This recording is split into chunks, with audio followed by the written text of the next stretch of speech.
Right now, we want to bring in CNBC contributor Walter Isaacson. Of course, he's a professor at Tulane University and an advisory partner at Perella Weinberg. He's also the author of Elon Musk. And, Walter, it's that capacity I think I'd like to start with you this morning. First of all, thank you for joining us. It's great to see you today. We've been looking at pictures of Elon Musk there in the rotunda, along with lots of other tech leaders. But I was kind of thinking back to the process when you were writing Elon Musk's biography, how you had to kind of keep extending the time and extending what you were doing because he kept doing things. You know, everything that he is doing now, the trajectory is in the book. You see what he does when he comes into both Twitter, what he did at Tesla, SpaceX, how he deals with things, how he got moved politically towards Donald Trump. And we're seeing this all play out now. It's an amazing sight to see him and then the other tech bros all sitting right behind the president's podium.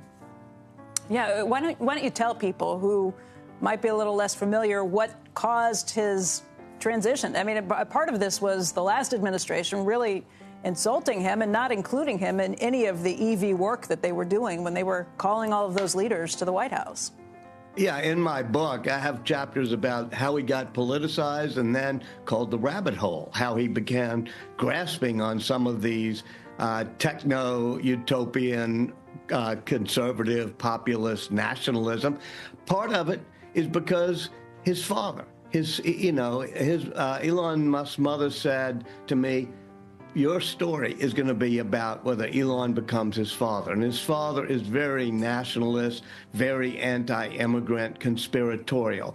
But as you said, Becky, during the during the Biden administration, Elon Musk was not invited to the electric vehicle summit. That got him mad.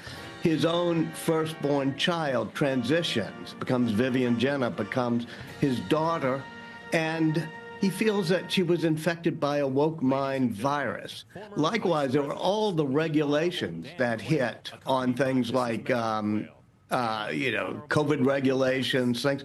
So he wants to go in with Doge and clear all those things out. You know, you mentioned this idea of whether he becomes his father, anti-immigration. He has continued to fight within this Republican Party, within this coalition that's been put together by Donald Trump for H-1B visas, for legal immigration, particularly when it comes to highly skilled people. You know, you look in the book and you see all the people, including Elon Musk, who were highly skilled immigrants, and certainly the people running AI, Grok AI, Tesla are all that way. Musk has been consistent. He's in favor of American competition, getting the best possible engineers, the smartest people from abroad, but stopping the other forms of immigration and asylum seeking that he thinks has been problematic. Let's talk about Doge. And by the way, we are looking at former vice presidents, former presidents making their way onto the stage and being introduced here. Let's talk about Doge, though. The Department of Government Efficiency. We're hearing that there is going to be an executive order issued today establishing that.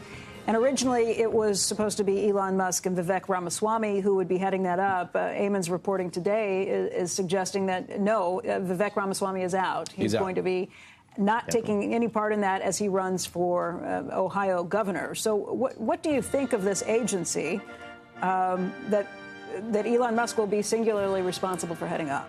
You know, it's breaking all the rules, but that's exactly what Musk says throughout the book I wrote, which is question every regulation, question every rule.